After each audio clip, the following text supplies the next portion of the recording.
On June 24, 1943, in a small town in Lancashire, England, armed American military police raised their pistols at unarmed black U.S. soldiers, fully prepared to enforce segregation with bullets if necessary. And what happened next shattered everything the United States Army believed about race, power, and control.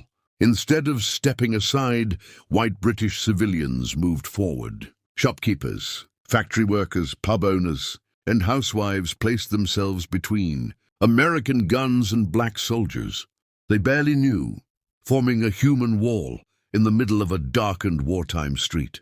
A shot had already been fired. The night was balanced on the edge of bloodshed, and still the town refused to move. This was not a riot. This was not chaos. This was a deliberate act of moral defiance. While Hitler still ruled Europe and Allied troops prepared for the invasion of France, the U.S. Army was fighting a separate war on British soil, a war to preserve American racism overseas. Black soldiers who had crossed the Atlantic to serve were being hunted by their own. Military police for walking freely, drinking in local pubs, and speaking to white English women. The crime was dignity. The punishment was force. What the American officers did not understand was that England had not agreed to Jim Crow. The people of this town had survived the Blitz, buried their dead, rationed their food, and watched their sons disappear into the war. They were not about to accept racial laws from a foreign army. When the guns came out, they chose a side. For 3 hours the standoff held. No one backed down. Not the black soldiers, who had spent their lives learning when to bow their heads. Not the civilians, who had decided that injustice was more dangerous than disobedience. And not the American military, now facing the terrifying possibility that the world was watching. What happened that night would ripple through history, quietly, dangerously, and permanently, proving something the United States never wanted its black soldiers to learn. Racism was not natural. It was enforced, and that meant it could be resisted. By early 1943, more than 130,000 black American soldiers had arrived in Britain, shipped across the Atlantic in segregated transport holds, assigned to labor and logistics units that kept the Allied war machine moving but rarely earned recognition. Officially, they were welcomed as allies. Unofficially, the United States Army brought Jim Crow with them. Separate barracks, separate clubs, separate rules enforced by white officers, many from the American South, who believed racial hierarchy was as essential as discipline itself. The war against fascism did not suspend the war against black dignity. Britain, however, was not America. The country had endured 3.5 years of total war. Cities like Liverpool, Manchester, and Preston had been bombed. Families lived under blackout regulations. Food was rationed. Coal smoke hung permanently in the air. And yet, despite exhaustion and loss, British civilians had reached a blunt moral clarity. Anyone wearing an Allied uniform was fighting the same enemy. Skin color was irrelevant. Survival was collective. In towns like Bamber Bridge, Lancashire, American troops mixed with factory workers, dockhands, and munitions assemblers. Black soldiers walked the streets without the ritual fear they had learned back home. Pub owners served them without hesitation. Women spoke to them openly. Children stared with curiosity, not hatred. It was not utopia, but it was freedom enough to feel shocking. This terrified the U.S. Army command. Reports circulated warning that over-familiarity between black troops and British civilians threatened discipline. Military police were ordered to impose segregation where none existed, designating pubs as white-only or black-only, patrolling streets, stopping black soldiers for invented violations. The goal was not order. The goal was control. What no one could fully measure was the pressure building beneath the surface. Black soldiers were tasting equality for the first time. British civilians were witnessing racism up close and rejecting it instinctively. Two moral systems were now occupying the same narrow streets. And by the summer of 1943, something was going to give. At the center of this story were men and women history nearly forgot. Ordinary people placed in extraordinary collision. Private First Class Marcus Webb was 24 years old. born in Mississippi under laws that taught him silence before they taught him reading. He had learned early where not to stand, where not to look, and how quickly respect could turn lethal.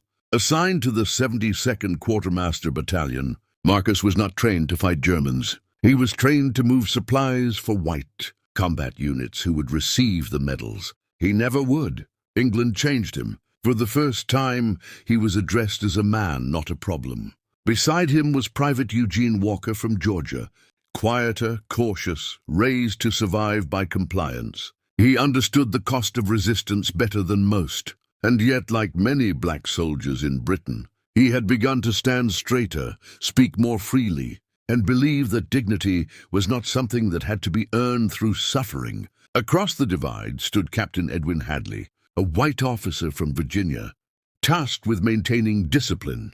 To him, segregation was not cruelty. It was order. He believed allowing black soldiers to mix freely with British civilians threatened military hierarchy and racial stability back home.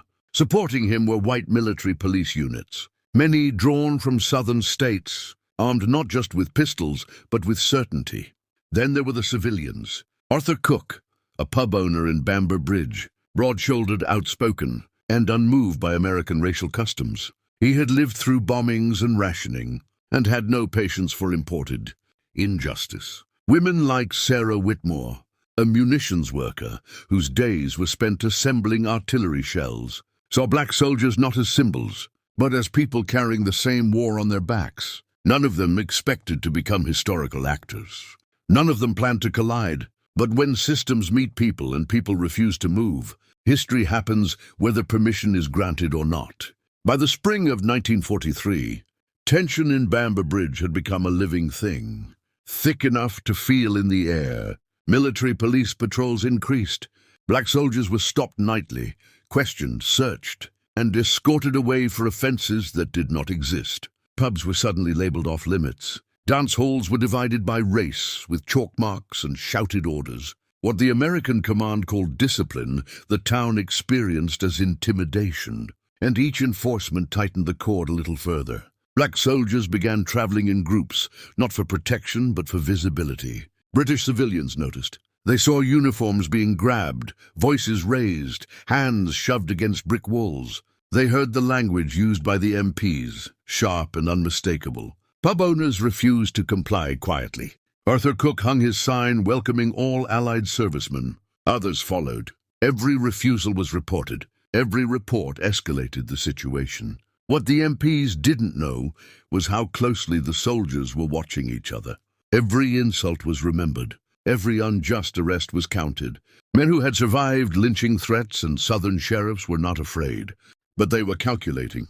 And what they didn't know yet was that the town was calculating too. On June 24, 1943, the air was warm, unusually so for Lancashire.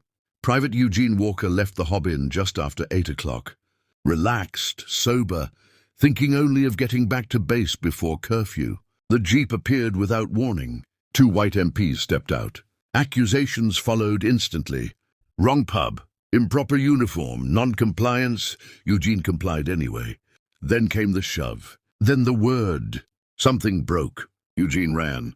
A pistol came up. A shot cracked through the street and struck stone. Doors opened. Voices shouted. Footsteps rushed toward the sound. Arthur Cook reached the scene first, stepping between a terrified black soldier and armed American police. And in that moment, the confrontation stopped being about one man. Because what they didn't know, it was that this single gunshot had summoned an entire town, and it was already choosing sides. What became undeniable that night was not chaos, but intent. The American military was not reacting to disorder. It was enforcing a system. As more military police poured into Bamber Bridge from Preston and Liverpool, pistols visible, batons drawn, the truth crystallized in the open street under blackout darkness. The objective was not Eugene Walker's arrest. The objective was to remind every black soldier present exactly how fragile their safety was, even in a country that had treated them as equals. British civilians realized this almost immediately. They watched armed men attempt to seize an unarmed soldier from a pub where he had broken no British law. They heard commands barked not in the language of justice, but control. And they understood something chilling. This was American racism operating without restraint, assuming obedience simply because it always had before. The most dangerous moment came when an MP raised his weapon toward the crowd itself. Not toward Eugene, toward Arthur Cook, toward factory workers and shopkeepers, who had stepped forward unarmed. In that instant, the illusion shattered. The United States Army, fighting fascism abroad, was willing to fire into an allied civilian population to preserve segregation. This was the buried truth officials would later attempt to soften. That the standoff lasted 3 hours because neither side would retreat. That black soldiers arrived unarmed and stood shoulder to shoulder with British civilians. That no one screamed. No one panicked. They simply refused to move. What the army never anticipated was exposure. British law, British press, and British witnesses meant this could not be erased. An arrest made by force would not be a disciplinary matter. It would be an international scandal. And for the first time, the power dynamic flipped. Because the revelation was now visible to everyone, segregation survived only when enforced in silence. And in Bamber Bridge, silence had just ended. The morning after the standoff, the American command moved quickly, not to apologize but to contain damage. Reports were rewritten. Language was softened. Eugene Walker was not charged publicly. Instead, he was quietly transferred to another unit within weeks, removed from the town like an inconvenience rather than acknowledged as a victim. Captain Hadley attempted to press disciplinary action, but British witnesses, civilian statements, and local police reports made prosecution impossible. Too many eyes had been watching. Too many voices had spoken. Behind the scenes, pressure mounted. British officials made it clear that American military police had no authority to impose segregation on British civilians or businesses. Local newspapers condemned the incident. Clergy spoke openly from pulpits about moral hypocrisy. Pub owners continued serving black soldiers openly, daring the MPs to escalate again. They did not. The military police remained, but their posture changed. Patrols became cautious. Confrontations became rare. The power they once exercised freely was now restrained by the knowledge that resistance was possible and public. Black soldiers noticed immediately. They walked straighter again. They gathered without fear. The brief illusion of safety became something closer to earned confidence. But consequences followed them home. Many of the soldiers who stood that night would later face punishment not recorded on paper, denied promotions, assigned harder labor, marked quietly as trouble. When the war ended and they returned to the United States, the contrast was brutal. No crowd stood between them and authority. No allies intervened. Jim Crow resumed without apology. Yet something irreversible had occurred. These men had seen another way to live. They had experienced solidarity across race, class, and nationality. That knowledge did not fade. It hardened. In later years, when some of these soldiers joined voter registration drives, organized unions, or marched for civil rights, they carried Bamber Bridge with them. The lesson was simple and dangerous. Systems of oppression collapse when people refuse to enforce them. And once that truth is learned, it cannot be unlearned. What happened in Bamber Bridge did not end segregation, and it did not rewrite American military policy overnight. But it exposed a truth too powerful to erase. Racism was not a universal law of human nature. It was a system maintained by enforcement, silence, and fear.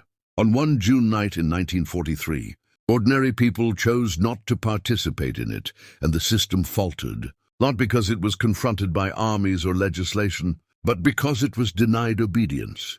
For the black American soldiers who stood there, that knowledge became a lifelong burden and a gift. They returned home to a country that still demanded submission, still punished dignity, still enforced separation at gunpoint, and with laws written to appear neutral. But they returned changed. They had seen white civilians reject racial hierarchy without hesitation. They had seen solidarity replace terror. And once a man understands that his oppression is neither natural nor inevitable, compliance becomes impossible. Bamber Bridge faded from headlines, but it did not fade from memory. Veterans carried it into the labor movement. into churches, into civil rights organizations. Historians would later uncover police logs, newspaper editorials, and military correspondence that confirmed what the soldiers always knew. The night England defied American racism was real. It happened, and it mattered. The question is why so few people know this story. Why moments of moral courage that challenge comfortable national myths are so often buried. And why it took foreign civilians to demonstrate values America claimed to be fighting for. So ask yourself this. If ordinary people under wartime rationing and blackout could stand up to injustice, what excuse exists now? If racism is a choice, as Bamber Bridge proved, then justice is also a choice. Should this story be taught in schools? Should more hidden histories like this be uncovered? And what would change if we stopped pretending oppression is inevitable? If you're still watching, subscribe for more buried history that challenges the official story. Comment below what state you're watching from, and whether you'd ever heard of Bamber Bridge before. And remember, the most dangerous thing oppression ever faces is people who decide they will no longer comply.